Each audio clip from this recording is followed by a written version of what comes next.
फिक्र मत करो बेटा। अरे ऐसे कैसे छूट जाएगी ट्रेन, मैं पहुंच जाऊंगा। रिलैक्स। ऑफ कोर्स बेटा। अरे आज हमारी बेटी का इतना बड़ा फंक्शन है, हमारी बेटी को पुरस्कार मिलने जा रहा है, हम लेट कैसे पहुंच सकते हैं? हाँ, मैं पहुंच जाऊंगा, मैं समय से पहले ही पहुंच जाऊंगा। ओके। अच्छा मम्मी कहाँ है? अच्छा सुनो, कोई आया है, मैं स्टेशन पहुंचकर फोन करता हूं। ओके, या सी यू सून बेटा। इस वक्त कौन है?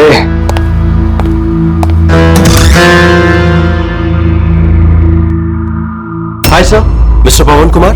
जी सर, आपके नाम का पार्सल है। पार्सल? जी सर। लेकिन भाई मैंने तो कुछ मंगाया नहीं। सर, नाम आपका है और एड्रेस भी यही है sir. Let me see. Sir, signature. Thank you sir. Thank you. पता नहीं कौन है ये, इसने भेजा होगा।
ये क्या हो रहा है? सर आप सीआईडी ऑफिसर अभिजीत है ना? सर आपके घर के बाहर ये लाश मिली है, आप क्या जानते हैं सर इसके बारे में? सर ये लाश है किसकी? सर आखिर आपके घर के बाहर ये लाश आई कैसे सर? एक मिनट सर आपको इसके बारे में पहले से कुछ पता था? अरे आप लोग पीछे हटिए, ये क्राइम सीन है। आप क्या, एक मिनट, आप क्या कर रहे हैं? आप पीछे हटिए। देखिए मैं आपको सब बताऊंगा, लेकिन आपको पता कैसे चला यहाँ पे लाश है? आप लोग इतनी जल्दी आ गए? सर हमें एक गुमनाम कॉल आया था और उसने लोकेशन बताई थी। उसने कहा कि सीआईडी ऑफिसर अभिजीत के घर के बाहर लाश है। गुमनाम कौन? जी सर।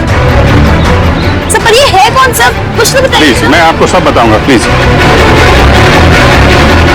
हेलो एसीपी साहब।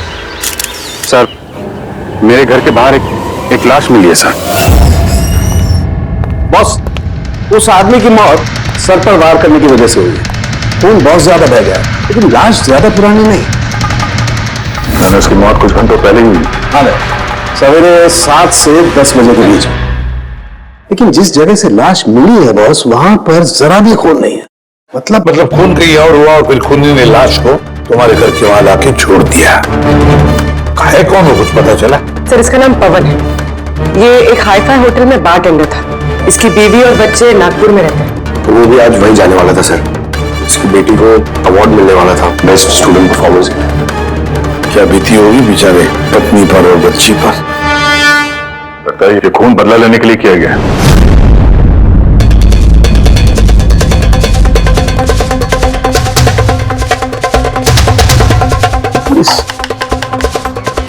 दांत का क्या चक्कर है? मुझे पता है सर।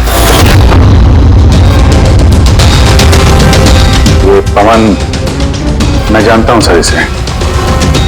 ये मेरा बहुत पुराना खास खबरी था। क्या? हाँ यार, इसने बहुत इंफॉर्मेशन दी थी मुझे। इसकी वजह से मैंने बहुत सारे मुजरिमों को पकड़ा था। सर तो फिर ये दांत चढ़ाने के लिए, इसका मजाक उड़ाने के लिए, ये जताने के लिए कि इसे अपना मुंह नहीं खोलना चाहिए था। तो फिर बात पक्की है कि इसे बदला लेने के लिए मारा गया है। जिन लोगों को इस पवन ने गिरफ्तार करवाया होगा उनमें से किसी ने उसकी जान ले ली। लेकिन सर ये पवन अभिजीत सर का इन्फॉर्मर है। ये बात किसी को पता कैसे चली? हाँ, मतलब सीआईडी में भी हमारे एक दूसरे के इन्फॉर्मर्स कौन है हम नहीं जानते। तो फिर उसको भी कैसे पता चला कि ये पवन एक इन्फॉर्मर है? सिर्फ खूनी को नहीं सर, पूरे देश को पता चल गया सर। ये देखिए, ताजा जानकारी के मुताबिक पेशे से वेटर पवन कुमार दरअसल सीआईडी का खबरी भी था। आज सुबह पवन कुमार की लाश सीआईडी ऑफिसर अभिजीत के घर के बाहर मिली थी। उसकी हत्या के पीछे उन लोगों का हाथ होने की संभावना है जिनको उसी की मदद से सीआईडी ने गिरफ्तार किया था। ये खबर मीडिया तक पहुंची कैसे? सर, जो घर के बाहर रिपोर्टर्स थे उन्होंने बताया कि किसी अनजान शख्स ने खबर दी हमें। नहीं सर, ये अनजान शख्स कोई और नहीं, कातिल खुद है। उसने ये सब हमें दुनिया के सामने नीचा दिखाने के लिए किया। क्या सीआईडी इस बात का पता लगा पाएगी? बंद करो यार। जानने के लिए देख। सब मेरी वजह से हुआ है। पवन की सुरक्षा मेरी जिम्मेदारी थी, मेरी वजह से जान गई है उसकी। देखो अभी जो कुछ भी हुआ है उसे तो हम बदल नहीं सकते, लेकिन एक बात तो पक्की है, जिसने भी ये किया है ना उसे हम छोड़ेंगे नहीं। अभिजीत, उससे तुम्हारी आखिरी बार बात कभी हुई थी? मतलब कहीं ऐसा तो नहीं कि वो तुम्हें कोई इंफॉर्मेशन देना चाहता था और उसी वजह से वो मारा गया? पिछले हफ्ते ही मिला था मैं उससे, ऐसी तो कोई बात हुई नहीं थी। कुछ और ही चक्कर है, कुछ और ही चक्कर है। जब मरने से पहले पवन ने तुम्हें कुछ लोगों के बारे में इंफॉर्मेशन दी थी ना, कुछ याद है उसके बारे में? पूरा रिकॉर्ड है सर मेरे पास। ये पवन मेरे लिए 3 साल से काम कर रहा था और इन 3 सालों में मैंने उसकी मदद से 5 मुजरिमों को पकड़ा है। तो ये कोई ऐसा आदमी है जो पवन से बदला लेना चाहता था और अभिजीत को चैलेंज कर रहा है। हाँ, हो सकता है। ये भी हो सकता है कि उन 5 लोगों में से कोई एक हो जिसने पवन का खून किया है। ये सुनील इंडिया में नहीं है सर, बाकी चारों यही हैं। सुमित, विक्रम, तारा और ये रमेश।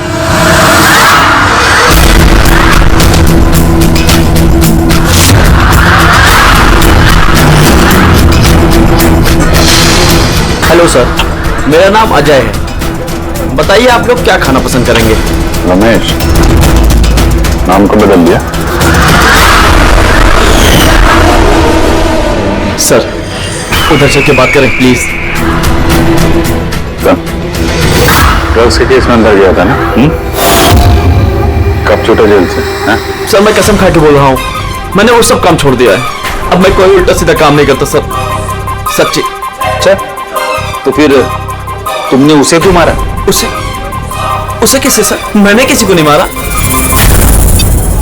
पवन को इसने जेल भिजवाया था ना, मार दिया इसको? नहीं सर, मैंने इसे नहीं मारा। मैं तो अभी कुछ ही महीने पहले जेल से छूटा हूँ और मैं ऐसा कोई काम नहीं करना चाहता जिसकी वजह से मुझे दोबारा जेल जाना पड़े। साहब बड़ी मुश्किल से नौकरी मिली है। अगर बॉस को मेरे क्रिमिनल रिकॉर्ड के बारे में पता चल गया ना तो मुझे नौकरी से वो निकाल देगा। Please sir. तो तुमने इसे नहीं मारा? नहीं सर। आज सुबह 7 बजे से 10 बजे तक कहां था तुम? यही था सर, मेरी आज सुबह की शिफ्ट थी। सच बोलना? सच सर। अब चाहो तो स्टाफ में से किसी से भी पूछ लो, मैंने किसी को नहीं मारा। आप गलत इंसान पे शक कर रहे हो साहब। ठीक है, अभी तेरी बात मान लेते हैं, मगर याद रखना हमारी नजर रहेगी तुम पे।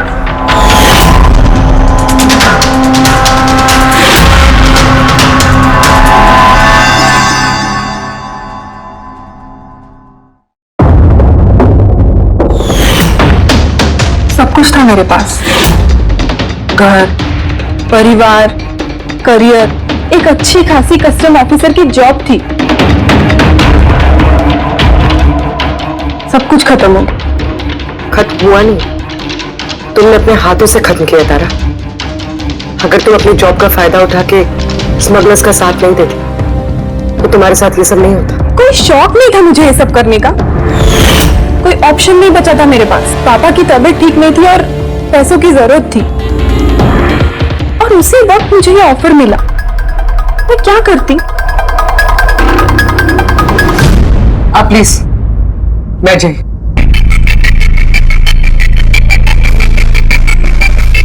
पर देखो ना, बीमारी ने नहीं, मेरे सदमे ने पापा की जान ले ली। फैमिली ने भी मुझे दोषी बनाकर मुझसे सारे रिश्ते तोड़ दिए। अब कुछ नहीं बचा, ना तो मेरा कोई अपना है और ना ही मेरे पास पैसे हैं। तो भला मैं कैसे आपके इन्फॉर्मर को मरवा सकती हूँ? और वैसे भी मैं पहले से ही अपनी एक गलती की सजा भुगत रही हूँ, अब कोई दूसरी गलती नहीं करना चाहती मैं।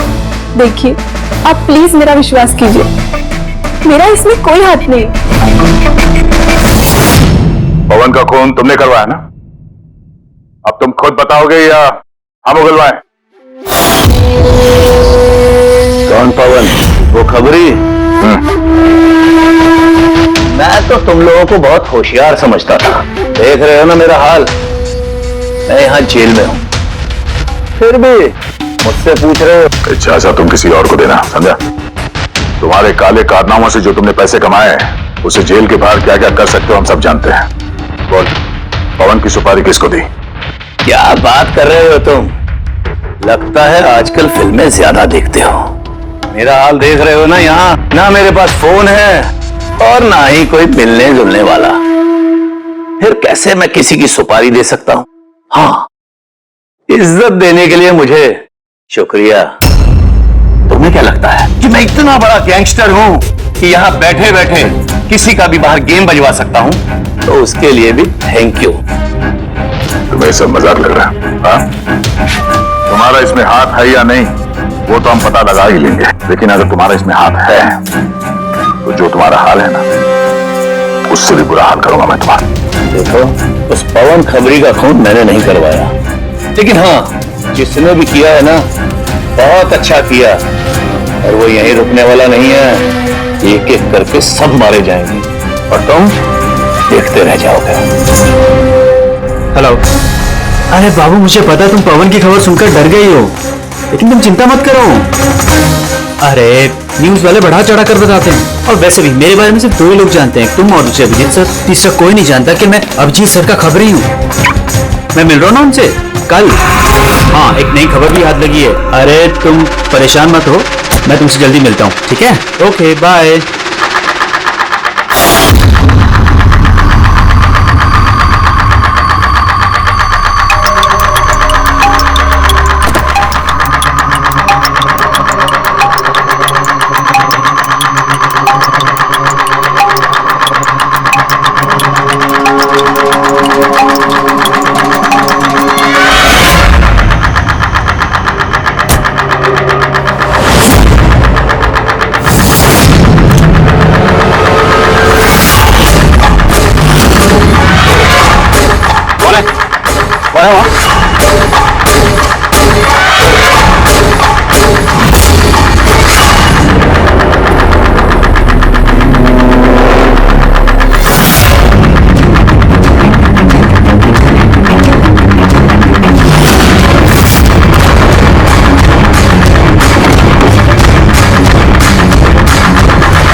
अभिजीत के एक और इन्फॉर्मर अजीत की मौत हो चुकी है।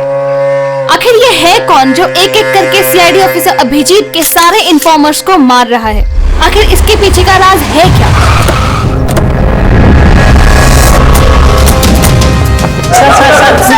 सर एक और ये अब हमें पता चलेगा आपका खबरी था। सर एक के बाद एक खबरियों का कत्ल हो रहा है, आखिर ये इन्फॉर्मेशन लीक कहां से हो रही है सर? सर क्या कोई सुराग मिला है सर आपको? सर और कितने लोगों की जान जाएगी सर? सीआईडी आखिर कर क्या रही है?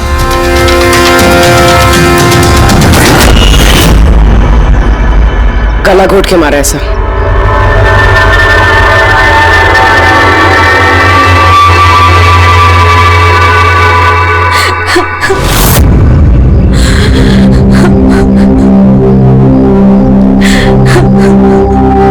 इनकी नई नई शादी हुई थी सर। उसके बेसहारा बीवी से कुछ कहना चाहेंगे आप?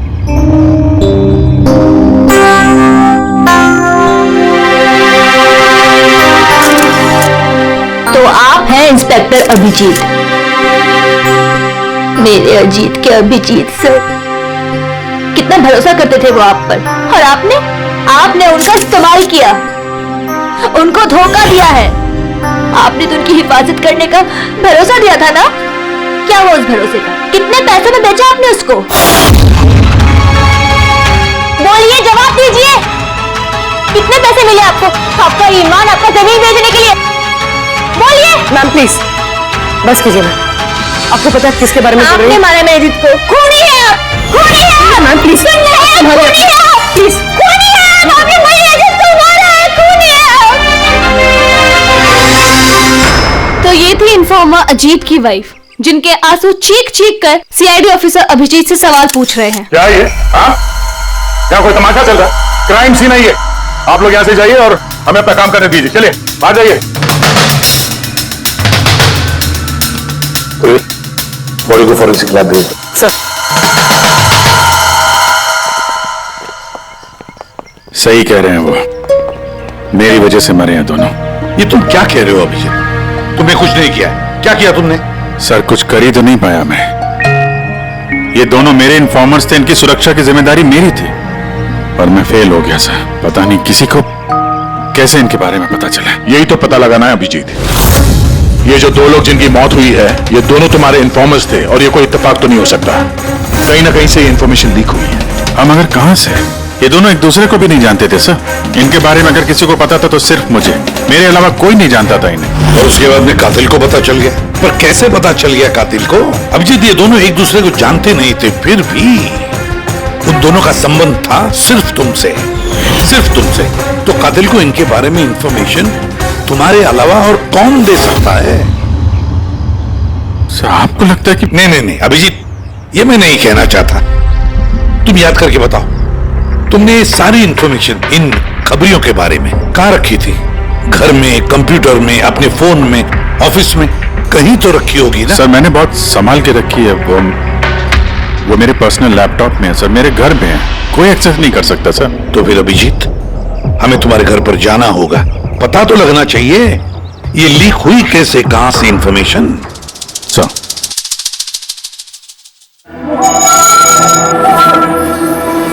जी लगता है तुम्हारे गैर हाजिरी में कोई तो यहाँ पे आया है और तुम्हारे लैपटॉप से डेटा चुरा लिया। और आजकल ये पासवर्ड क्रैक करने में कितना वक्त लगता है? अरे पासवर्ड की तो बात ही नहीं है, ये फिंगरप्रिंट स्कैनर है, ये फेस रिकॉग्निशन डिवाइस, मेरे अलावा कोई इस लैपटॉप को खोल ही नहीं सकता। सर लेकिन कंप्यूटर से डेटा चुराने के लिए यहाँ आने की क्या जरूरत? कंप्यूटर को हैक भी तो किया जा सकता है ना। हो सकता है, लेकिन इस लैपटॉप को नहीं, क्योंकि इसमें इंटरनेट कनेक्शन है ही नहीं। तो यहाँ से इंफॉर्मेशन बाहर गई कैसे है? सर देखते हैं।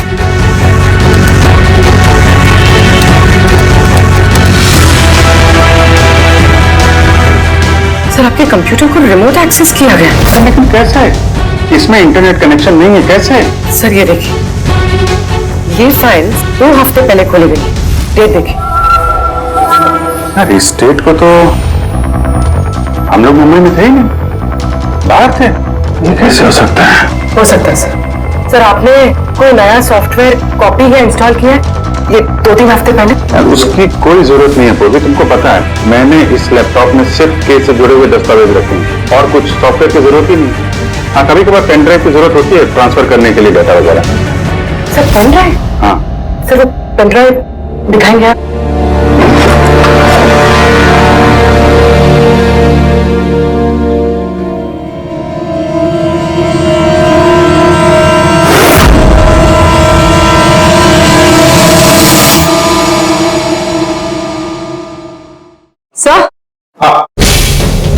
सर सर पता चल गया कि असल में हुआ क्या था।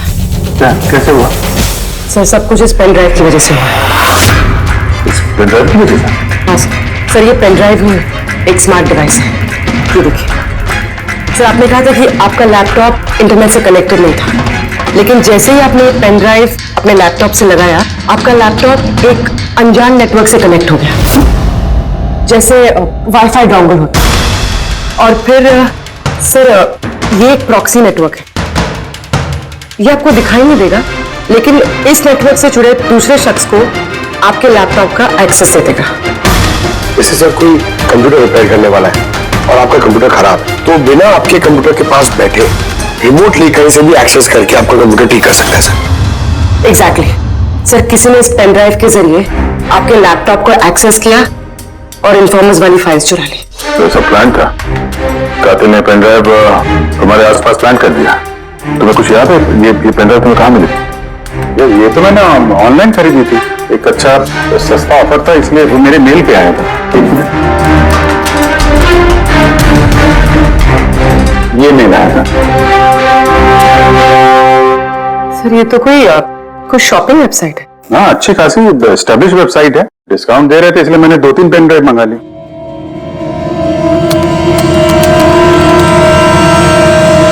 सर ये वेबसाइट तो नकली है। हाँ?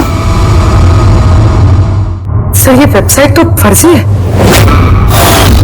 सर आपके साथ साइबर फिशिंग हुई है। सर ये देखिए, ये दोनों वेबसाइट्स, कोई फर्क नहीं, लेकिन ये वाली वेबसाइट इस वेबसाइट की कॉपी है। थोड़े बहुत कोड्स अलग हैं, कोई एक बार देखे तो समझ में नहीं आएगा। सर ऐसे वेबसाइट्स के जरिए हैकर्स लोगों के अकाउंट से पैसे गायब करते हैं। सर बहुत सारे कंप्यूटर एक्सपर्ट्स ऐसे साइबर क्राइम्स में लगे हैं। तो मतलब मुझे जो मेल आया, मैंने इस लिंक पे क्लिक किया तो मैं इस नकली साइट पे चला गया। हाँ सर। तो इस तरीके से ये पेन ड्राइव प्लांट किया गया था। ये मामला जितना सादा दिखता है उतना सादा नहीं है, बड़ा खतरनाक मामला ही है। अभिजीत, तुम्हारे कंप्यूटर में से ये जो भी कोई कर रहा है ना, वो इन्फॉर्मर्स की पूरी डिटेल निकाल सकता है और फिर उनके साथ कुछ भी कर सकता है। बहुत बड़ी गलती होगी मुझसे, पता नहीं अगला शिकार किसका होगा।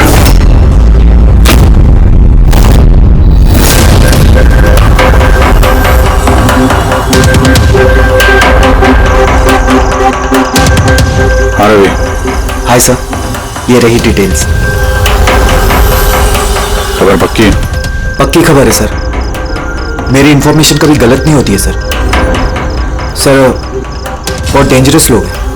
वो देख लेंगे, तुम ये रखो। हैं? Thank you sir. निकलो, संभाल के। Bye sir. सर कल रात को ड्रग्स की बहुत बड़ी तस्करी होने वाली है सर, और ये 2 नए चेहरे हैं जो सामने आए। ठीक है, तुम निकलो, मैं मिलता हूँ। ठीक है सर। रवि और कुणाल, सर इन दोनों की मदद से मैंने काफी बड़े केसेस सुलझाए हैं। ऐसे केसेस जिनमें काफी खतरनाक लोग शामिल थे। फिर अभिजीत, हमें कैसे भी करके उन लोगों तक पहुंचना पड़ेगा, इससे पहले कि कातिल उन तक पहुंच पाए। पूनम। हाय कुणाल, कहाँ हो तुम? कितने फोन किए तुम्हें, मैसेजेस भी किए, एक का भी रिप्लाई नहीं किया तुमने। मैं बाहर गया था काम से, और तुम तो जानती हो ना, जब काम से बाहर जाता हूँ तो फोन यूज नहीं करता। तुम और तुम्हारा काम, पता नहीं क्या काम करते हो तुम, हफ्तों गायब हो जाते हो। अच्छा अभी वो सब छोड़ो ना, अभी तो आ गया हूं ना तुम्हारे पास, तो कुछ अच्छी बातें करते हैं। अच्छा ये बताओ, क्या मंगाऊं तुम्हारे लिए?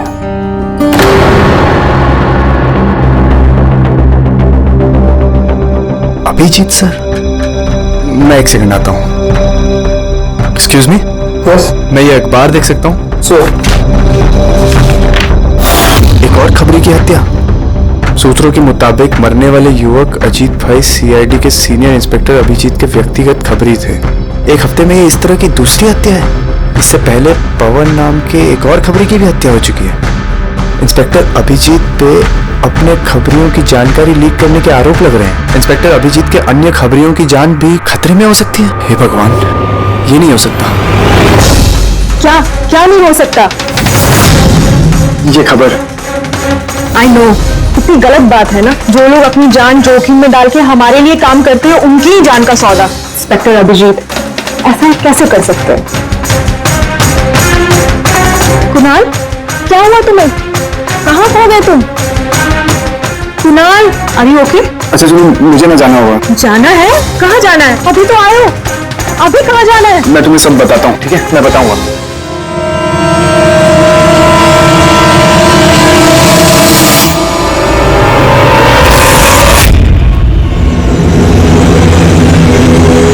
रिक्शा,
कुणाल, मैं हूं अभिजीत। अभिजीत सर, सर अच्छा आप आ गए। सर वो मुझे मार देगा, सर वो मुझे मार देंगे सर। कुणाल, शांत हो जाओ, या कोई नहीं है, समझे? हमारा रहता कोई कुछ नहीं कर सकता, घबराओ मत। कुणाल, हम तुम्हें सेफ हाउस में ले जाएंगे, वहां कोई तुम तक नहीं पहुंच सकता, समझे? सर, रवि की फोन की लोकेशन यहीं बताएं।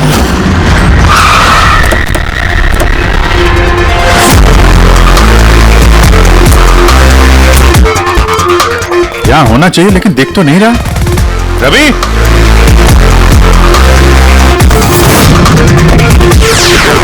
Ravi,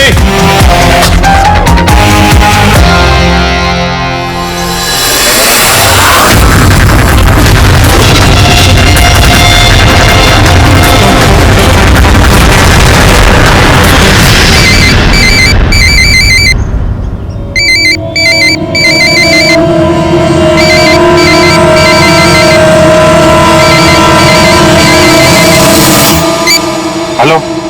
hello sir. रवि, रवि कहाँ हो तुम? कहाँ भाग रहे हो? मुझ पे भरोसा नहीं है तुम्हें? आपको क्या लगा था कि आप मुझे ढूंढ लेंगे? इतना आसान नहीं है सर। रवि देखो, जैसा तुम समझ रहे हो वैसा नहीं है। तुम्हारी जान को खतरा है रवि, लेकिन मुझसे नहीं, मैं तुम्हें बचाने की कोशिश कर रहा हूँ। सुनो, मैं तुम्हें सेफ हाउस लेके जाऊंगा, वहां तुम्हारी जान को खतरा नहीं होगा, समझे? रवि, रवि हम तुम्हारी मदद करना चाहते हैं, भरोसा करो हम पर। भरोसा? उन दो लोगों ने भी आप पर भरोसा किया था, लेकिन उन्हें क्या मिली? मौत।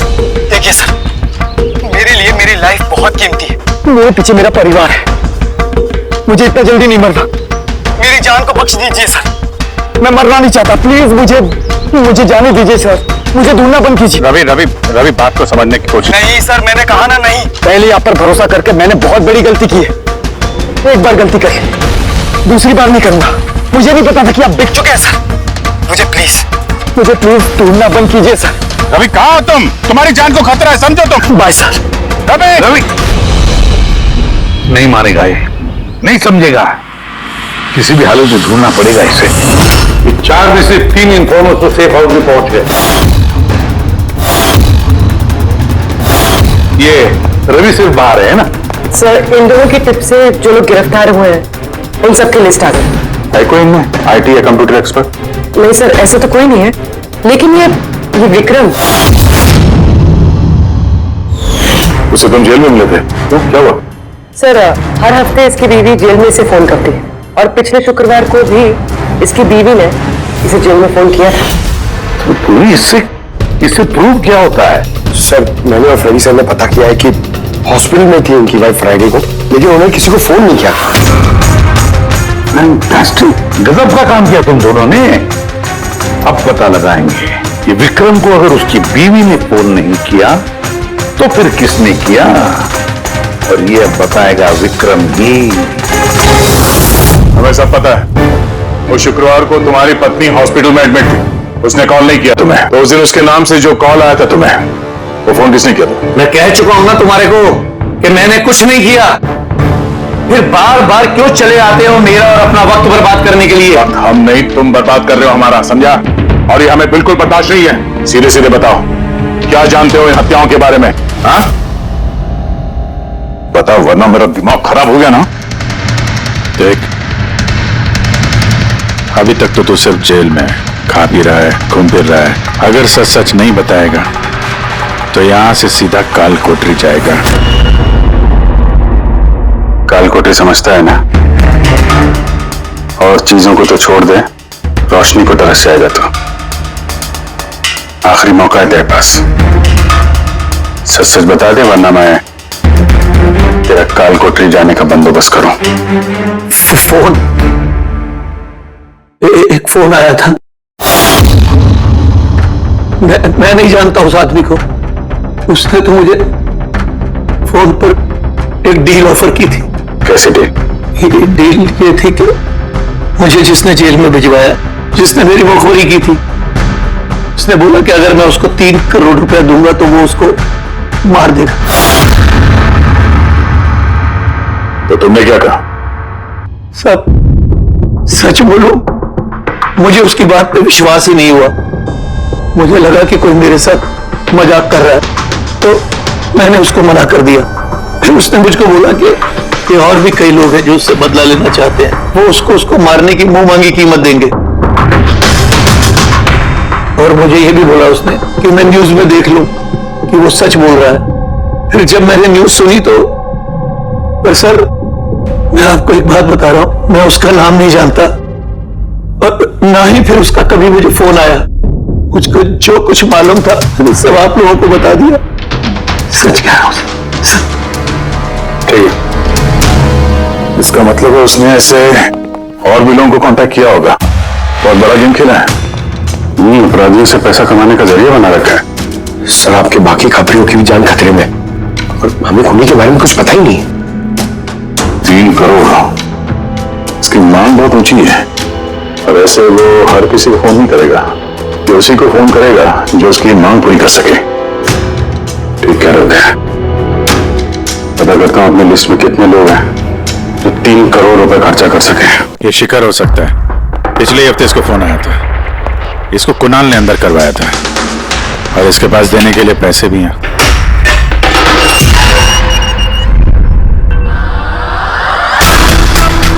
अपना बदला पूरा होने का इंतजार कर रहे हो क्या? कुणाल की सुपारी दे दी खूनी को, हाँ? अब उसकी मौत की खबर का इंतजार कर रहे हो? ये क्या बातें कर रहे हैं आप लोग? मैं किसी कुणाल को नहीं जानता और ना ही मैंने किसी को किसी की सुपारी दी है। तो पिछले हफ्ते फोन तुम्हारे चाचा का आया था? हाँ आया था। तो तुम्हारे चाचा जी इस दुनिया में तो है नहीं, तो कहां से कॉल आया था? स्वर्ग से या मर्ग से? सुनो, तुम अभी फंस चुके हो। लड़ाई इसी में होगी कि सब सच सच जल्दी बोलो। अच्छा तो जाओ, पहले मेरे लॉयर को बुला के लाओ। उसके आने से पहले ना मैं कुछ नहीं बोलने वाला। मुझसे कुछ भी पूछताछ करनी है उसके आने के बाद ही करो। जाओ बुला के लाओ पहले से। ठीक है, अगर यही ऑप्शन है तो फिर यही सही।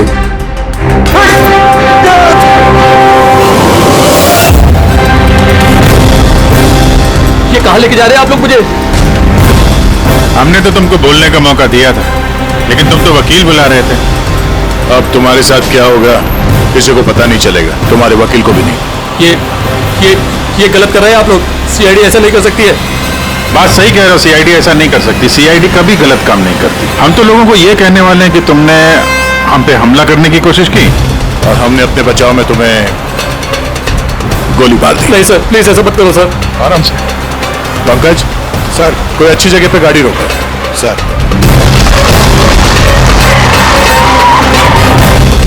चल बाहर निकल।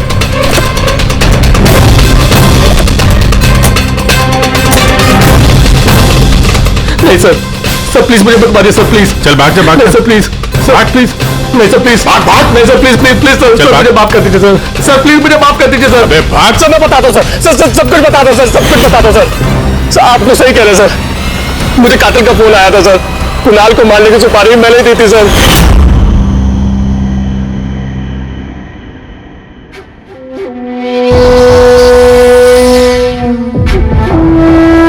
हेलो शिखर। हाँ कौन? शिखर मैं कौन हूँ ये जानने की तुझे जरूरत नहीं है। तेरे लिए सिर्फ ये जानना जरूरी है कि जिसकी वजह से तू जेल गया है मैं उसे जानता हूँ और उसको मैं जान से भी मार सकता हूँ, लेकिन उसके लिए मुझे पैसे चाहिए। कितना पैसा चाहिए तुझे? पूरे 3 करोड़। ठीक है, आधा पैसा मैं तेरे अकाउंट में डलवा देता हूँ और बाकी का आधा पैसा काम पूरा हो जाने के बाद। लेकिन हाँ, ज्यादा होशियारी मत करना, नहीं तो तू मुझे जानता है ना कि मैं कौन हूं। शिखर मैं वादे का पक्का हूँ, तुम्हारा काम समझो हो गया। चल रखता हूं अभी।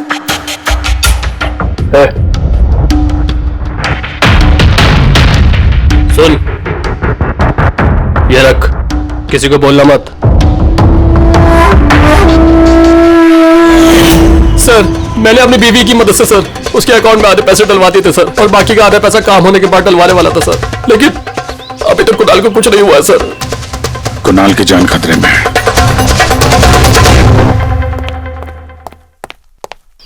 सर एक सवाल सर। सर प्लीज बताइए, इस केस में किसी तरह की प्रोग्रेस हुई है क्या सर? बताइए सर प्लीज। सर सीआईडी पे इतने गंभीर आरोप लग रहे हैं सर, पूरा देश जानना चाहता है। ये इन्वेस्टिगेशन जारी है, सब पता चल जाएगा। एक्सक्यूज मी, एक सेकंड। सर, हाँ सर, सर एक बहुत बुरी खबर है सर। क्या? सर हमारे सेफ हाउस में वो कुणाल था ना सर, वो भाग गया सर। व्हाट? कैसे भाग गया वो? तुम्हें पता है उसकी जान को खतरा है? सर कुछ समझ में नहीं आ रहा सर, उसे बहुत ढूंढने की कोशिश की लेकिन वो कहीं भी नहीं मिला sir. Pankaj I don't care, ढूंढो उसे किसी भी हालत में, इससे पहले कि खूनी उस तक पहुंच जाए। ढूंढो sir. Yes, now this is the breaking news.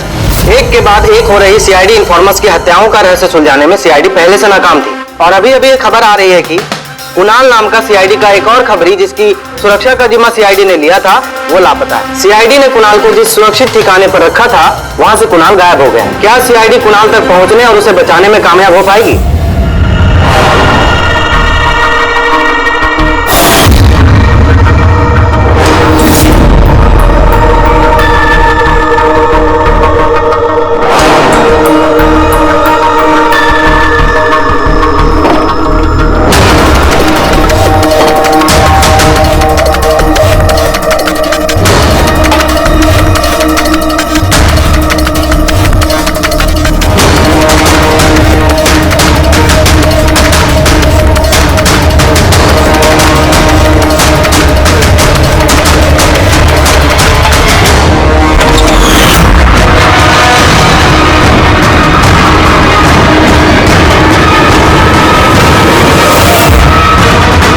कौन है तुम? Game over.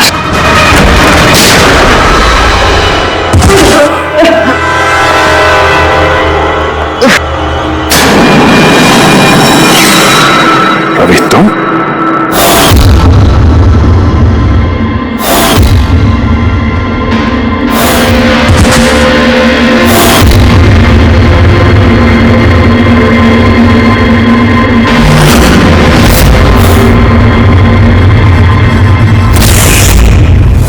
कुणाल के गायब होने की खबर हमने जानबूझकर मीडिया में फैलाई। हमें मालूम था कातिल ने इसकी सुपारी ली है, इसको मारने के लिए कुछ भी करेगा। तो वही हुआ, मीडिया ने खबर फैलाई और तुम सुनते सुनते यहाँ आ गए। तुम यहाँ खुद नहीं आए, लाए गए हो। हमें पता था कि तुम्हारे पास इन्फॉर्मर्स की लिस्ट है और उसमें कुणाल का भी नाम। तुम कंप्यूटर्स के मामले में तो होशियार हुई, तुमने कुणाल का नंबर ट्रैक किया और यहाँ तक आ गए। क्यों किया रवि ऐसा तुमने? मैंने तुम पे भरोसा किया था। क्या बिगाड़ा था इन लोगों ने तुम्हारा? क्यों मार रहे हो इनको? आपके इन्फॉर्मर पवन की वजह से उसने मेरी जिंदगी बर्बाद कर दी थी, उसी की वजह से मेरी मंगेतर तारा गिरफ्तार हुई। मैं उससे बदला लेना चाहता था, लेकिन उस वक्त मुझे यह नहीं पता था कि तारा की इंफॉर्मेशन किसने लीक की। मैं कैसे भी उन खबरियों तक पहुंचना चाहता था, बस फिर क्या था, मैंने एक प्लान बनाया कि अगर मैंने आपको ज्वाइन कर लिया तो मैं उन खबरियों तक पहुंच सकता हूं। मैं आपसे मिला, आपके लिए काम करने लगा सर, आपको इंपॉर्टेंट इंफॉर्मेशन देने लगा ताकि मैं आपका भरोसा जीत सकूं। अपनी सेफ्टी का बहाना बनाकर आपसे उन इन्फॉर्मर्स के बारे में जानने की कोशिश की। मैं कैसे भी उस लिस्ट तक पहुंचना चाहता था जिसमें उन इन्फॉर्मर्स के बारे में पूरी इंफॉर्मेशन थी। फिर वो ऑनलाइन ऑफर, वो पेन ड्राइव, पवन की मौत, और मैंने अपना बदला पूरा किया सर, पूरा किया अपना बदला। पवन के बाद तुमने अजीत को क्यों मारा और शिखर से पैसे लेके तुम कुणाल को क्यों मारना चाहते थे? पैसों के खातिर। पवन के तलाश के दौरान मुझे एहसास हो गया कि मेरे जैसे कई लोग हैं जो इन खबरियों से बदला लेना चाहते हैं और किसी भी हद तक जा सकते हैं। बस फिर क्या था, मैंने वैसे ही क्रिमिनल्स को कांटेक्ट किया और इंफॉर्मेशन निकालना शुरू कर दिया। इसके लिए मुझे बहुत पैसे भी मिलते थे, और उसमें बुराई क्या है सर? बुरा है या भला वो तो तुम्हें पता चल ही जाएगा जब जेल जाओगे। तभी तुमने पैसे कमाए और मैंने भरोसा कमाया। मेरा भरोसा तो काम आया, लेकिन तुम्हारे पैसे अब तुम्हारे किसी काम नहीं आएंगे।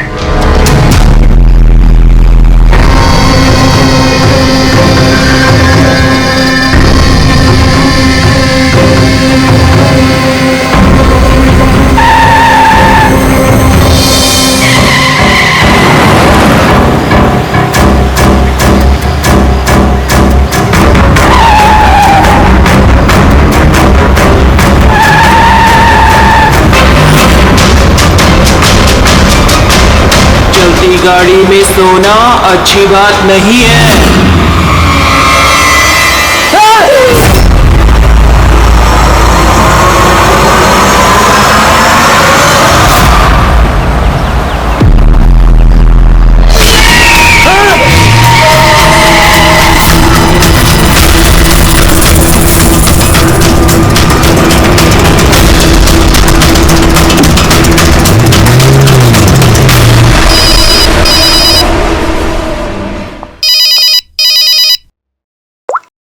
हाँ Vineet. Leela help me, Leela please help me Leela. क्या हो गया विनीत, तुम इतनी टेंशन में क्यों लग रहे हो? लीला ये लोग मुझे मार डालेंगे लीला। कौन मार डालेगा विनीत, तुम किसकी बातें कर रहे हो? लीला आई थिंक मैं लाइफ में कभी तुमसे नहीं मिल पाऊंगा लीला। विनीत बकवास बंद करो। कहाँ पे हो तुम, मुझे अपनी एग्जैक्ट लोकेशन बताओ। मैं सेबेस्टियन रोड पे हूँ, पुराने पोस्ट ऑफिस के पास। विनीत एक काम करो, तुम वहीं पे रुको, मैं टैक्सी लेके अभी वहीं पे तुम्हें लेने आती हूँ। हेलो लीला। हेलो विनीत, तुम ठीक हो? फोन को भी हेलो लीला। ये फोन को भी अभी कटना था।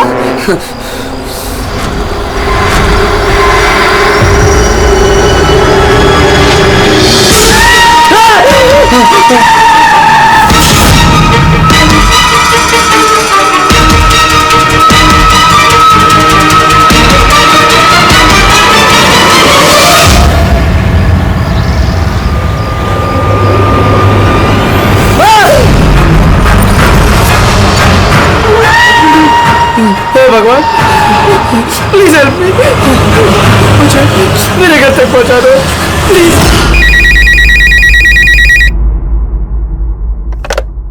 Hello CID bureau. Hello ma'am, ma'am please मेरी मदद कीजिए। मैम मेरे पति इस वक्त बहुत बड़ी मुसीबत में है। क्या सर, क्या हुआ आपके पति को? मैम उनकी जान खतरे में है, उन्हें मारना चाहता है। मैम प्लीज उन्हें बचा लीजिए प्लीज। क्या वो इस वक्त आपके साथ है? नहीं मैम, वो इस वक्त अपनी गाड़ी में है। वो सेबेस्टियन रोड के पास जो पुराने वाला पोस्ट ऑफिस है वहाँ पे है। अच्छा सुनिए मैम, देखिए हमारे 2 ऑफिसर्स उसी एरिया में हैं। आप हमें आपकी गाड़ी का डिटेल दीजिए। वाइट बैक्स्टर है और गाड़ी का नंबर है 2536। मैम आप उन्हें बचा तो लेंगे ना? आप फिक्र मत कीजिए, आपके पति को कुछ नहीं होगा। ओके बोले अभिजीत को फोन करो, उसे गाड़ी की डिटेल्स दे दो और उससे बोलो कि अर्जेंट है।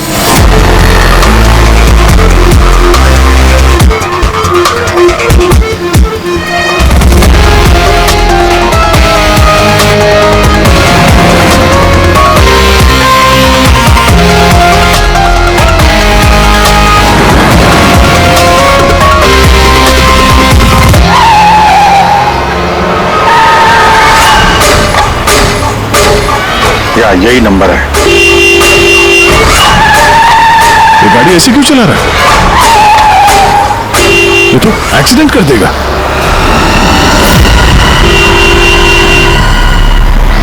मुझे माफ कर दो, मुझे माफ कर दो, मैं मरना नहीं चाहता, मुझे माफ कर दो।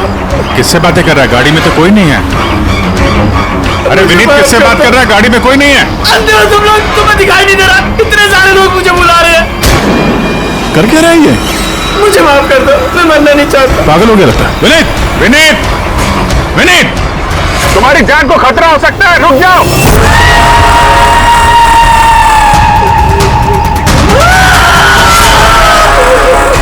अंकल मेरे साथ खेलो ना, बहुत मजा आएगा। विनीत, गाड़ी रोको, साइड में लगाओ।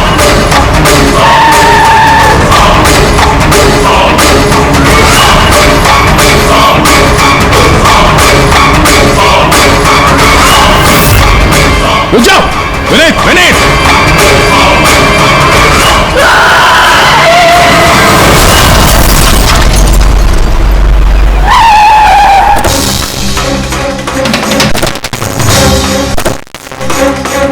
विनीत, ओह नो, ये तो मर चुका है।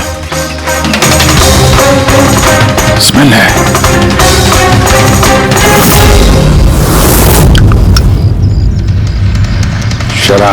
शराब पी के गाड़ी चला रहा था, लेकिन ये गाड़ी में बात किसी कर रहा था? शराब के नशे में बड़बड़ा रहा होगा। शराब पी के तो यही होता है, एक्सीडेंट। आपने तो मुझसे वादा किया था ना कि विनीत को कुछ नहीं होगा, तो ये क्या हो गया? देखिए मैडम, अगर उनकी जान को किसी और से खतरा होता तो हम उन्हें जरूर बचा लेते, लेकिन वो तो खुद ही शराब पी के गाड़ी चला रहे थे। आप तो जानती हैं कितना खतरनाक है। नहीं, उनकी जान खुद उनकी वजह से नहीं गई है, बल्कि उन लोगों की वजह से गई है जो इतने दिनों से उन्हें परेशान कर रहे थे। कौन लोग? सुबह शाम सोते जागते हर वक्त वो उन्हें सताते रहते थे। वो इतना ज्यादा परेशान हो गए थे कि उन्होंने अपने बिजनेस पर भी पूरी तरह से ध्यान देना बंद कर दिया था। किन लोगों की बात कर रही हैं आप? जरा साफ साफ बताइए। मैम, विनीत की मौत हमारे सामने हुई थी और उस वक्त कार में उसके अलावा और कोई भी नहीं था, तो उसकी मौत का दोष आप किसी और को कैसे दे सकती हैं? क्योंकि उनका खून हुआ है, मर्डर है ये, मर्डर। मर्डर हुआ है? आप जानती हैं किसने किया ये? आत्माओं ने। भले ही आप लोगों ने वो आत्माएं नहीं देखी होगी, लेकिन विनीत उन्हें साफ साफ देख सकते थे। सीआईडी आत्माओं को नहीं मानती। आप भी मानते सर। अगर आपने वो 2 हफ्ते पहले वाला नजारा देखा होता। लीला उठो, उठो लीला, लीला उठो।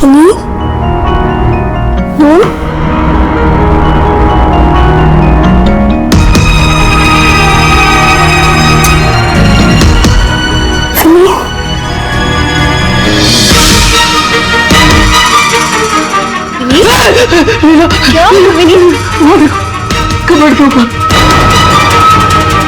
क्या है वहां विनीत? लीला, कबर्ड के ऊपर मुझे बोल रहा है, मुझे सोने नहीं दे रहा। विनीत, वहां पे कुछ नहीं है, कुछ नहीं है वहां पे। तुमने ना जरूर कोई बुरा सपना देखा है। चलो आगे सो जाओ। मैंने कोई सपना नहीं देखा। वो देखो अभी भी घूम रहा है, तुमको दिख क्यों नहीं रहा यार? विनीत, वहां पे कुछ नहीं है।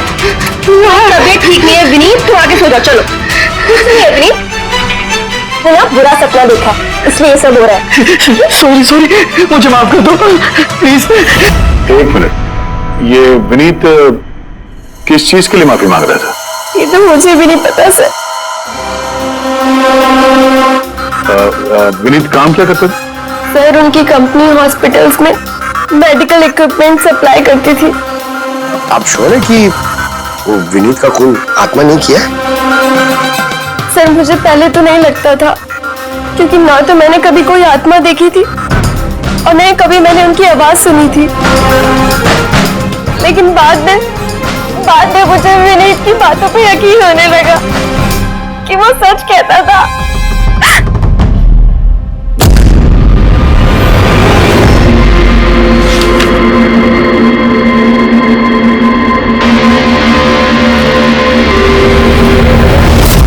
हाँ बॉस, इसकी मौत की एक ही वजह नजर आ रही है, इसके सर पर लगी हुई चोट जो इसे एक्सीडेंट के दौरान लगी।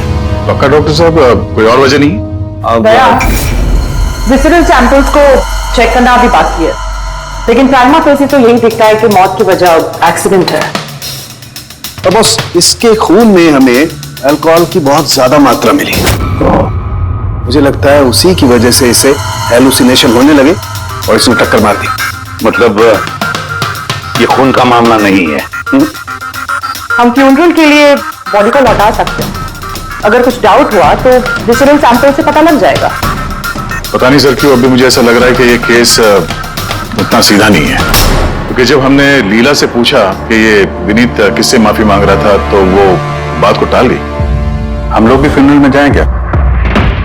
वहाँ रिलेटिव भी होंगे, फ्रेंड्स भी होंगे, बहुत सारे लोग होंगे, देखते हैं कुछ पता चलता है। जाओ, जरूर जाओ फ्यूनरल में।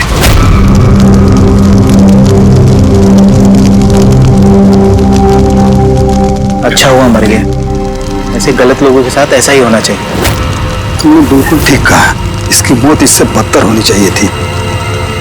बस अब उस दिन का इंतजार है जब उन दोनों की भी चिता जलते हुए देखूंगा। उस दिन तुम सबको बहुत बड़ी पार्टी दूंगा मैं। क्या प्रॉब्लम क्या तुम्हारी?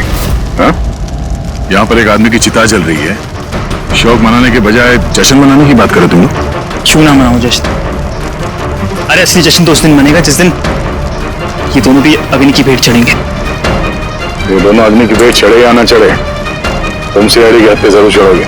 सर अगर आप लोग सीआईडी से हैं तो आपको मुजरिमों का साथ देने के बजाय हम लोगों को इंसाफ दिलाना चाहिए सर।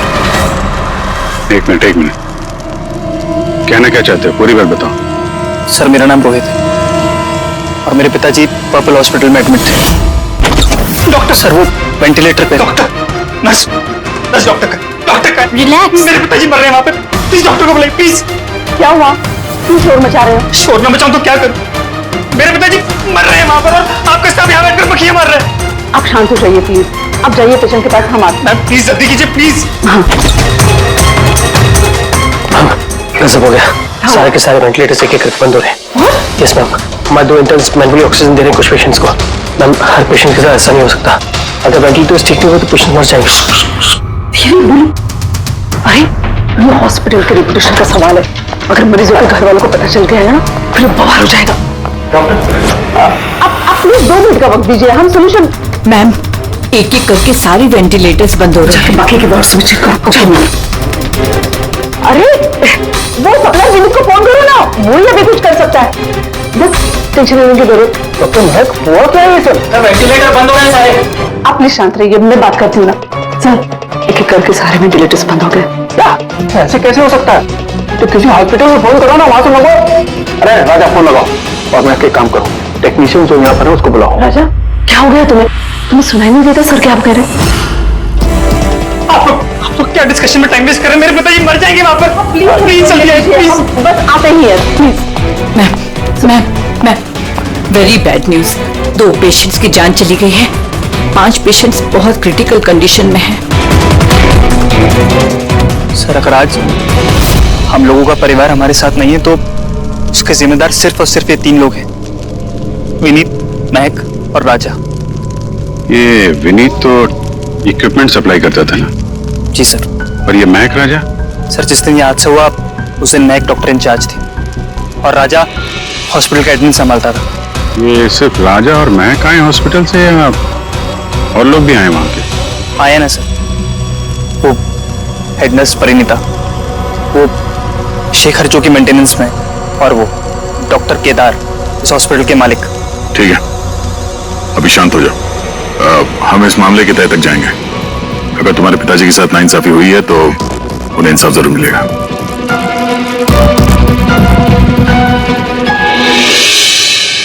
समझ में आया कि ये विनीत माफी क्यों मांग रहा था। मुझे माफ कर दो, मैं मरना नहीं चाहता, मुझे माफ कर दो। और ये भी समझ में आ रहा है कि विनीत की मौत से इतने लोग खुश क्यों हैं। यानी विनीत की मौत का जिम्मेदार कोई भी हो सकता है। और विनीत के बाद खूनी का अगला निशाना ये महक और राजा हो सकते हैं।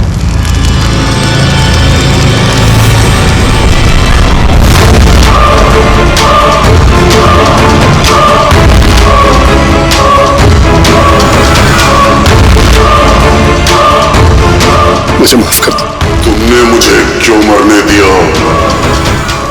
मेरा पीछा मत करो।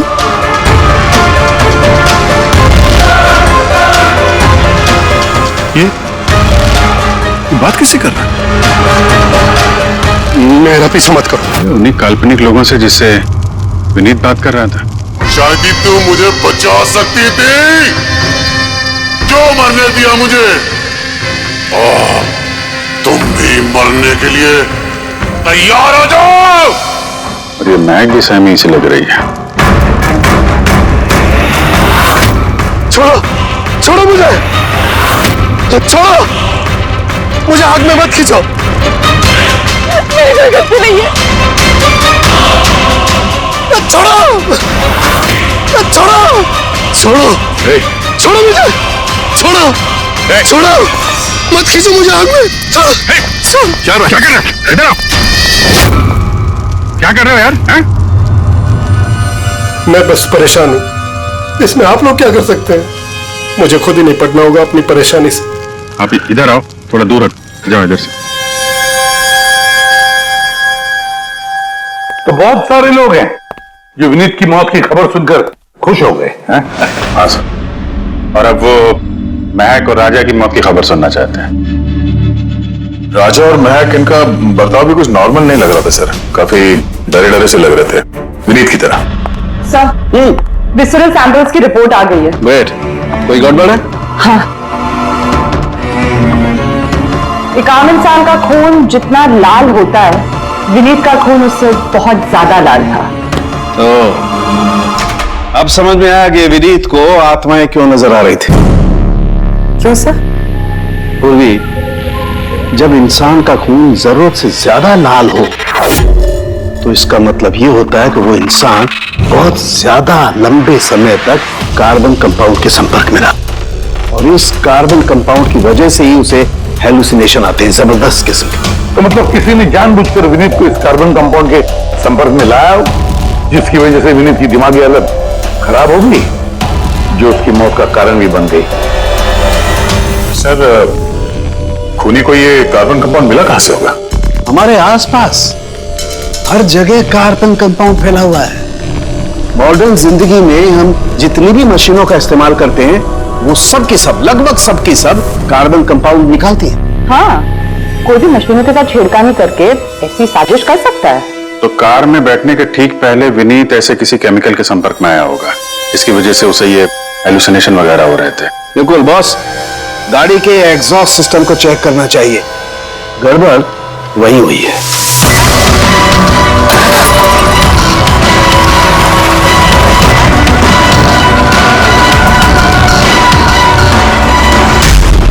सालों के सर तो सही बोले थे सर। भाई, इसमें से तो केमिकल भर क्या है? एक बात तो पक्की है पंकज, आत्मा कोई नहीं थी। हाँ सर, इसका मतलब अब खूनी के निशाने पे दो लोग हैं, राजा और महक।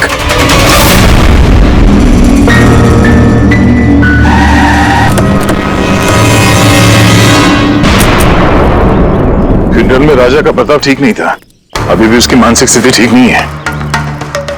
अरे सर, दरवाजा तो खुला है।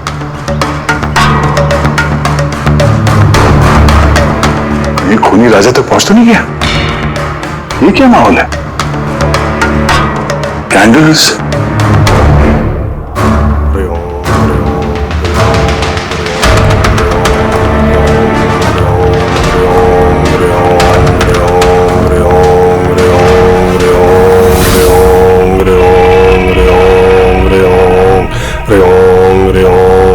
राजा,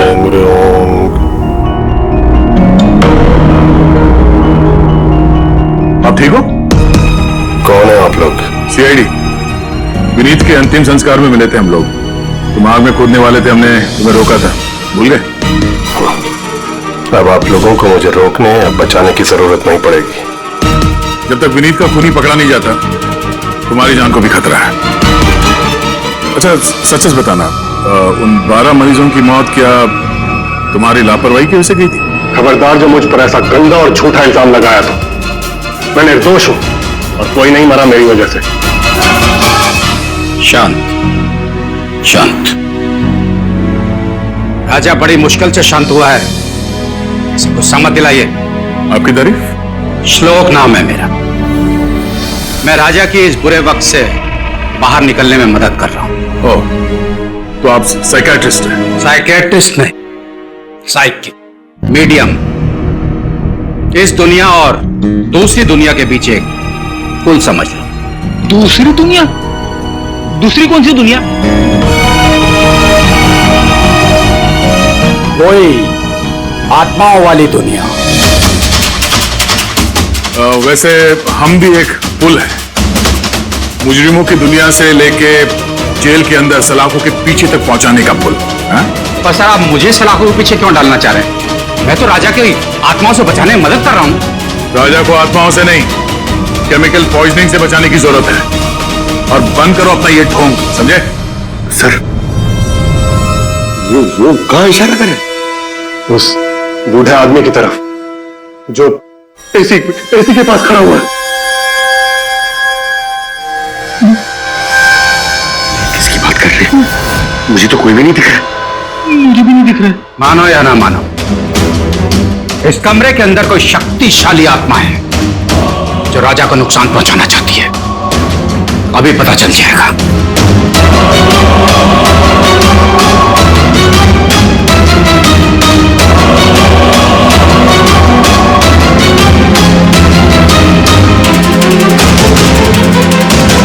मीटर से हाथ में दिखेंगे।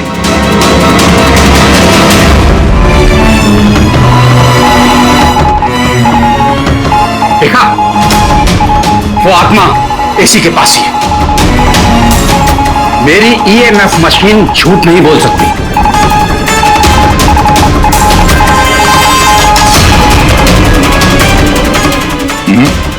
पर हमारा भी ये मीटर गलत नहीं हो सकता, समझे? तेरी लगता है राजा को कार्बन कंपाउंड का असर उसकी गाड़ी से ही हुआ है। एक काम करो, ये मीटर ले जाओ, उसकी कार चेक करो। रेडी? पंकज, बताओ महक, विनीत के फ्यूनरल पे क्या देखा तुम? मैंने किसी को नहीं देखा, कुछ भी नहीं देखा। झूठ मत बोलो। अगर कुछ नहीं देखा तो वहां से डर के भागे क्यों? मैं झूठ नहीं बोल रही हूँ, मैंने सच में किसी को नहीं देखा। अच्छा, अस्पताल में जो 12 मौतें हुई थी, क्या वो तुम्हारी लापरवाही की वजह से हुई थी? मेरी लापरवाही की वजह से? देखिए, मुझसे जो कुछ बन पड़ता है मैंने सब कुछ किया। मैंने डॉक्टर केदार से भी बात की, लेकिन उन्होंने कुछ एक्शन लिया ही नहीं, तो मैं और क्या करती? अच्छा, तो फिर इसमें डॉक्टर केदार की गलती है? उनसे भी ज्यादा गलती है उस राजा की। उसे चेक कर लेना चाहिए था कि वेंटिलेटर्स ठीक से काम कर रहे हैं या नहीं, उनके वक्त रहते सर्विसिंग हो रही है या नहीं। तो फिर राजा दोषी है? राजा और विनीत दोनों। विनीत को भी हमें वेंटिलेटर सप्लाई करने से पहले देख लेना चाहिए था कि वो कहीं खराब तो नहीं है। आखिर कितनी जानें टिकी थी उस वेंटिलेटर्स पे? लगता है राजा और विनीत के लिए तुम्हारे अंदर काफी कड़वाहट है। विनीत की मौत से तो बहुत खुश होगी तुम। ये कैसी बातें कर रही हैं आप?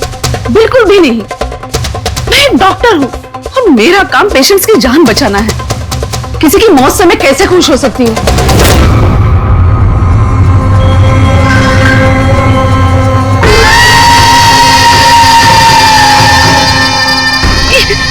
वो हो गया, वो हो गया। लेकिन यहाँ तो कोई नहीं। पीछे है। यहाँ पर कोई नहीं है। देखो, तुम घबराओ मत। जब तक मैं हूं तुम्हें कुछ नहीं होगा। हाँ?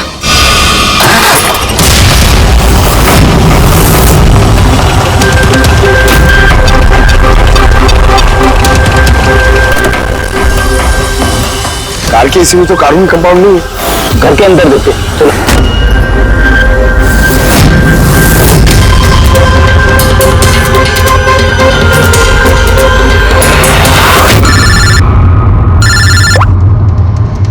हाँ पूर्वी, महक के घर पे कोई केमिकल नहीं मिला? ठीक है, जब तक वो खूनी पकड़ा नहीं जाता तुम उसके साथ ही रहो, ठीक है? सर, हाँ, कार्बन कंपाउंड यहाँ पे भी नहीं है। कहीं कोई केमिकल नहीं मिलेगा। विज्ञान की दुनिया और केमिकल की दुनिया के अलावा भी कोई दूसरी दुनिया है, मानो या ना मानो। चुप, वो बंद। और जब तक बोलने को नहीं कहा जाए मुंह खोलना नहीं। राजा जी, आपको डरने की कोई जरूरत नहीं है। हम लोग हैं यहाँ पर, जब तक वो खूनी पकड़ा नहीं जाता सीआईडी आपके साथ ही रहेगी।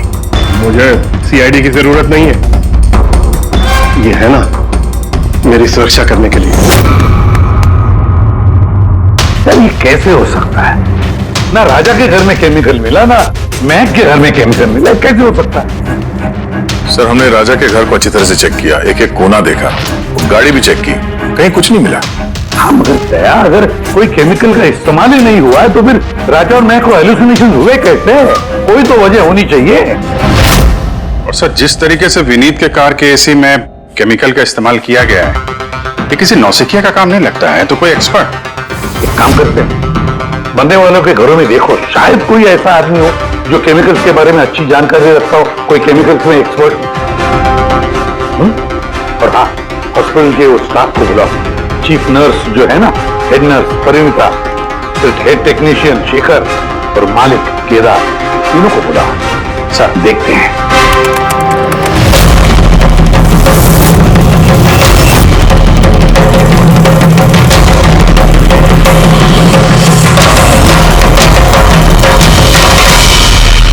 तुम्हारा नाम शेखर है? Yes sir. हॉस्पिटल के हेड मैकेनिक, मेन टेक्नीशियन, मतलब हॉस्पिटल में जब भी किसी मशीनरी में प्रॉब्लम्स आ जाते तो पहले तुम्हें पता चलता है। जी हाँ सर। तो हॉस्पिटल के वेंटिलेटर्स खराब हो गए थे, ये तुम्हें पता नहीं था? सर पहले से पता था। तो फिर किया कुछ नहीं क्यों? बताया क्यों नहीं किसे? हाँ सर, इसमें मेरी कोई गलती नहीं है। तो फिर किसकी गलती? सर मैंने महक को पहले से ही बता दिया था वेंटिलेटर्स के बारे में, कि वेंटिलेटर्स में प्रॉब्लम हो रही है और वो कभी भी खराब हो सकते हैं। और ये वेंटिलेटर्स बंद होने से पहले तुमने बताया था?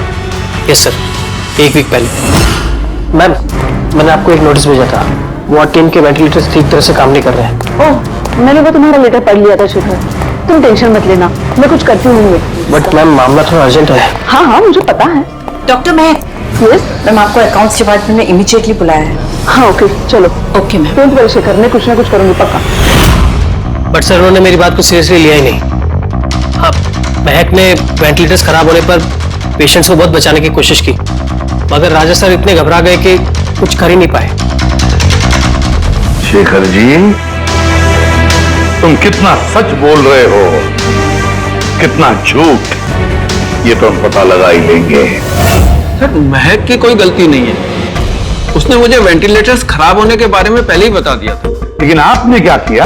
सर मैंने हॉस्पिटल के एडमिन हेड को बता दिया था, राजा को, क्योंकि हॉस्पिटल के जितने भी ये मशीनरी है उनकी देखरेख की जिम्मेदारी एडमिन हेड की होती है सर। तो आपने एडमिनिस्ट्रेटिव हेड राजा को बता दिया और आपकी जिम्मेदारी खत्म हो गई। आप मालिक है ना इस हॉस्पिटल के, तो जिम्मेदारी खत्म कैसे होती है आपकी? सर मैंने अपनी जिम्मेदारी निभाई, तभी तो मैं खुद गया राजा के केबिन में। राजा। जी सर। ये सब क्या कर रहे हो? अरे ये सब जरूरी नहीं है, इतने सारे मरीजों की सांसें वेंटिलेटर के भरोसे चल रही हैं, तुम यहाँ बैठे हो, तो कुछ करो ना। जी सर, मैं अभी सप्लायर से बात करके वेंटिलेटर बदलवा देता हूँ। प्लीज प्लीज जल्दी करो। जी सर मुझे समझ में नहीं आ रहा कि उन्होंने वेंटिलेटर्स बदलवाए क्यों नहीं। मैं हैरान हूं सर, कोई भी केदार जी पे उंगली उठा नहीं रहा। हर कोई राजा, विनीत और महक के पीछे पड़ा हुआ है। वही तो, हॉस्पिटल के मालिक है ना केदार जी, तो पूरी की पूरी जिम्मेदारी भी केदार जी तुम्हारी है। लेकिन सर अब मैं खुद जाके तो रिपेयर नहीं कर सकता ना वेंटिलेटर्स। सर मेरा काम है कि कंसर्न डिपार्टमेंट को इन्फॉर्म करना, और सर वो मैंने कर दिया, बल्कि मैंने विनीत से खुद बात करी। मैंने उससे कहा कि अगर ये रिपेयर हो सकते हैं तो रिपेयर करे, वरना इनको चेंज कर दे, और उसने कोई एक्शन ही नहीं लिया। उसने कोई एक्शन नहीं लिया, उसने कोई एक्शन नहीं लिया। आपने क्या एक्शन लिया? और नाम भी ले रहे हो तो विनीत का जो मर चुका है, या राजा का जो जवाब देने की हालत में नहीं है। सर जो सच था वो मैंने आपको बता दिया, अब मानना ना मानना सर आपके हाथ में है। परिणीता जी सर। हॉस्पिटल की हेड नर्स, तो तुम हॉस्पिटल के बारे में सब कुछ जानती होंगी। जी सर। तो फिर अब सच सच बताओ, ये जो कुछ भी हुआ है किसकी लापरवाही से हुआ है? बताओ जल्दी। हाँ सर, बताती हूँ। मेरे साथ धोखाधड़ी करने की कोशिश मत करना राजा। और हाँ, अगर मशीनों में कोई फिजिकल डैमेज है वो वारंटी में नहीं आता। अगर तुमको नए वेंटिलेटर चाहिए तो पूरी कॉस्ट पे करनी होगी, समझा? मैंने तुमसे घटिया इंसान आज तक अपनी जिंदगी में नहीं देखा। अब ना तो हमारा हॉस्पिटल तुमसे कोई सामान लेगा और ना ही शहर का कोई दूसरा हॉस्पिटल। सुनो, ये धमकी किसी और को देना। जानता नहीं तुझे मैं कौन हूं, जो करना है कर ले।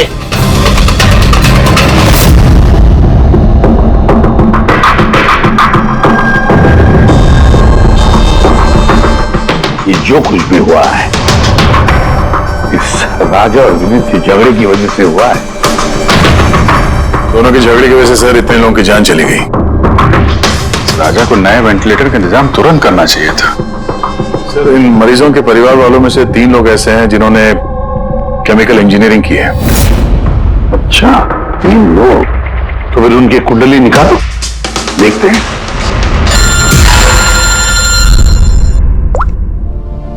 हेलो, इसे भी प्रतिबंध।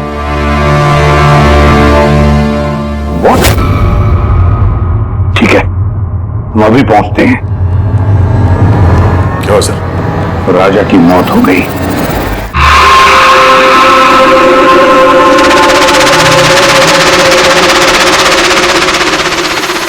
दया, मौत तो उसकी सर पे चोट लगने की वजह से हुई।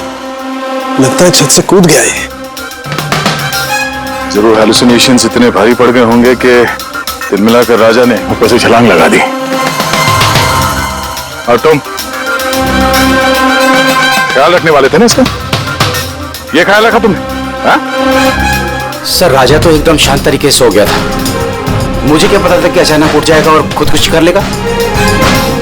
जिस वक्त ये सब हुआ तुम कहाँ थे? हाँ? सर मैं दूसरे कमरे में सो रहा था, तभी मुझे राजा के जोर जोर से चीखने की आवाज सुनाई दी। मुझे इन आत्माओं को नहीं झेलना, मुझे इसे निजात चाहिए, आजादी चाहिए। और जब तक मैं इसके पास पहुंचता ये छत से कूद गया साहब। वाह, क्या बात है। राजा को अकेले छोड़कर तुम घोड़े बेच के सो रहे थे? हाँ? मैंने तो कमर कस ली थी कि नहीं सोऊंगा, पर न जाने कैसे नींद आ गई। जरूर मुझे उन आत्माओं ने सुला दिया होगा। आप ये देखिए सर, मीटर की रीडिंग भी कितनी बढ़ गई है। मुझे मेरी तबीयत भी कुछ कमजोर लग रही है सर। अगर दोबारा ये मीटर दिखा दिया ना मुझे तो याद रख। एक मिनट दया, एक मिनट भाई, जरा मीटर देना मुझे। ये लीजिए। ये मीटर मैं रख लेता हूँ। हाँ? तुम्हें लौटा दूंगा बाद में। जी सर, पर दे दीजिएगा। हाँ जरूर दे दूंगा। अभी एक काम करो, अभी तुम घर जाके थोड़ा आराम करो। थक गए हो ना, बहुत कमजोरी होगी तुम्हें। हाँ? जी सर। बराबर सो नहीं, जाओ आराम करो। ये क्या डॉक्टर साहब, उसे जाने दिया और ये मीटर रख लिया? दया, ये मीटर जो है ना, ये बड़े काम की चीज है।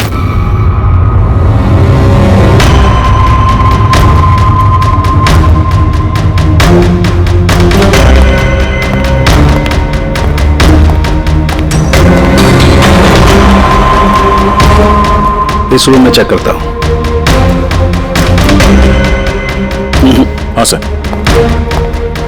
नहीं, तो ऊपर चलते हैं।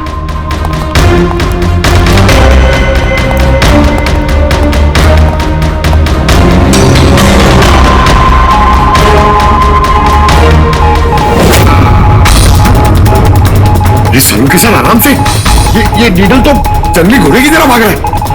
माय गॉड, हम यहाँ पर ऐसे नहीं खड़े रह सकते दया, हमें प्रोटेक्टिव गियर्स पहनने पड़ेंगे। Protective gears? वो किस लिए सर? अरे अपनी सुरक्षा के लिए।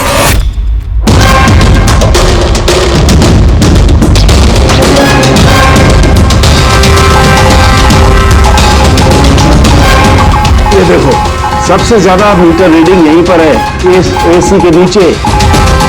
मतलब सर वो पंकज खबरदार, खबरदार जो आत्मा का नाम भी लिया तो। सर ये मीटर किस तरह इशारा कर रहा है? बताता हूँ बाहर चलो बाहर चलो।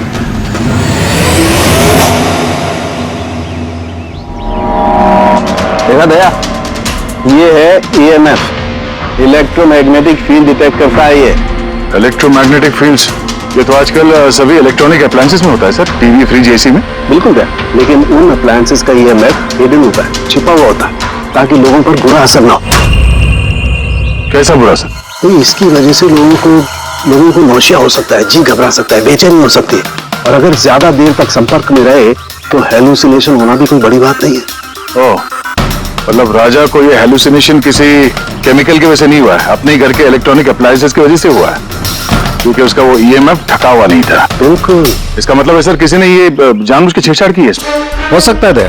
वैसे ही राजा को अंदर से पछतावा महसूस हो रहा था, दुखी था बेचारा कि वो मरीजों को बचा नहीं पाया, इसीलिए हेलुसिनेशन उसे पछतावा के रूप में दिखाई देने लगे।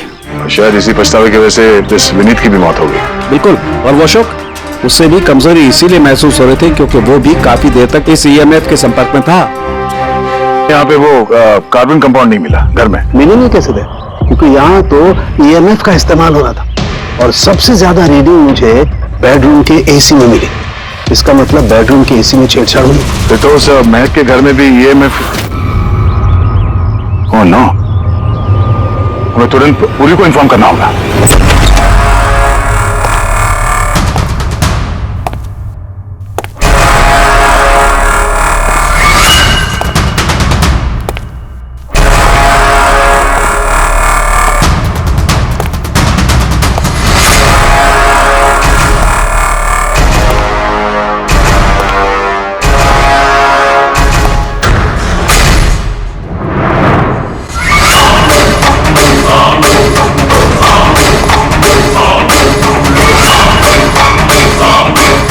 जान लेकर चैन नहीं पड़ा तुम्हें, जो फिर से मुझे मारने आई हो।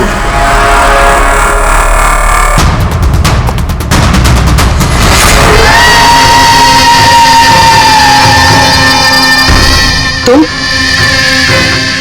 मैंने तुम्हें सेल्फ डिफेंस में मारा था, और वैसे भी तुम एक मुजरिम हो। क्या मुजरिम के घर परिवार नहीं होते? तुम्हारी वजह से मेरी बेटी अनाथ हो गई, और ये खून देख रही हो, सब तुम्हारी वजह से। आज मैं तुम्हें नहीं छोड़ूंगा।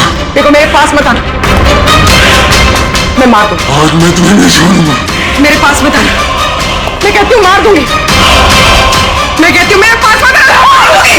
क्या कर रही हो? छोड़ो से। आदमी क्या? सर यहाँ पे सर रोकिए इसे, ये मुझे मारना चाहती है। पहले यहाँ से बाहर निकली, जल्दी आउट ऑफ हियर प्लीज, जल्दी फास्ट। ये हैं वो 3 लोग जिनका संबंध केमिकल इंजीनियरिंग से है। सुहास, दीपक और किशोर। खूनी इनमें से कोई भी हो सकता है।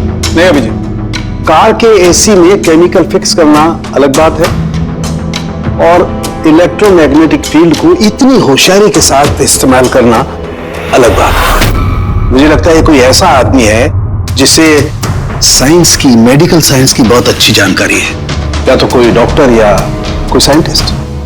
जिसने भी किया उसने पूरा बंदोबस्त किया था इस इलेक्ट्रोमैग्नेटिक फील्ड का, कि ये महक और राजा दोनों कायम के लिए उस EMF के असर में रहे हैं। हो सकता है जब ये दोनों हॉस्पिटल में अपना काम कर रहे थे तब भी ये EMF वहां पर प्रेजेंट था। तो फिर सर शायद हॉस्पिटल के किसी मशीन के साथ भी छेड़छाड़ की गई होगी। बिल्कुल दया, बिल्कुल। और ये करने वाला वही है, हॉस्पिटल का अंदर वाला। तो ये वो जगह है जहाँ पे महक और राजा बैठा करते थे? जी हाँ। और कौन कौन आ जा सकता था इस कमरे में? सर सिर्फ स्टाफ वालों को अंदर जाने की परमिशन थी, वो भी अगर कोई काम हो तो। मतलब बाहर का कोई आदमी यहाँ नहीं आ सकता? नहीं सर, यहाँ तक कि मरीजों को भी अंदर जाने की इजाजत नहीं थी। उसका मतलब तो ये हुआ कि स्टाफ का ही कोई है, मतलब आप में से कोई एक खूनी है। ये आप कैसे कह सकते? ये हम नहीं कह रहे, ये EMF मशीन कह रही है जिसने हमें सब कुछ बता दिया है। और इस EMF मशीन के हिसाब से इस AC के साथ छेड़छाड़ की गई थी। इसका मतलब है राजा और महक को मारने की कोशिश की गई थी, मगर बेचारा राजा मारा गया। एसी के साथ छेड़छाड़? क्या कह रहे हैं आप लोग? हमें तो कुछ समझ में नहीं आ रहा। ये बात इस कमरे में मौजूद वही इंसान समझ सकता है जो खुद खूनी है। और वो आज यहाँ एक प्रोटेक्टिव गियर पहन के आया है ताकि इलेक्ट्रोमैग्नेटिक फ्रीक्वेंसी से उसे कोई नुकसान ना हो। क्यों? कौन है वो?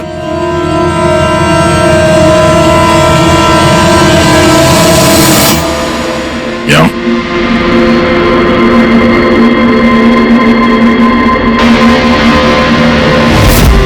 फैशन सेंस तो बहुत अच्छा है तुम्हारा शेखर। कपड़े के अंदर ये सुरक्षा कवच। तुम्हारे सारे पत्ते खुल चुके हैं शेखर। हमने तुम्हारे बारे में सब कुछ पता लगा लिया है। तुम ही यहाँ पे सिर्फ ऐसे टेक्नीशियन हो जो एसी के साथ छेड़छाड़ कर सकते हैं। अब जल्दी बताओ, क्यों किया तुमने ऐसा? हाँ, मैंने किया ये सब। और क्या गलत किया अगर मैंने महक, विनीत और राजा पे इल्जाम लगाया तो? इन लोगों की वजह से 12 मरीजों की मौत हुई जो मुझसे देखा नहीं गया। और मैंने सोचा कि इन लोगों को भी वैसी ही मौत मिलनी चाहिए जैसे उन 12 मरीजों को मिली। इसलिए मैंने ईएमएफ और कार्बन कंपाउंड के जहर का इस्तेमाल किया ताकि इन लोगों को ऐसी मौत दे सकूं। मौत नहीं, एक भयानक मौत।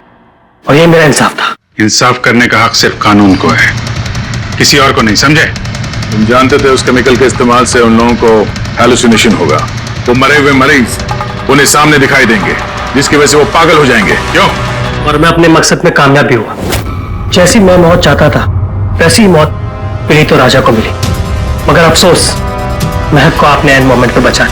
कामयाब तो तुम तब होते हैं जब बिना कोई जुर्म किए उन्हें उनके अंजाम तक पहुंचाते हैं। क्या फर्क रह गया तुम में और उन दोनों में? अब तुम भी एक हत्यारे हो। तुम्हें क्या सजा मिलेगी इसका फैसला तो अब अदालत ही करेगी।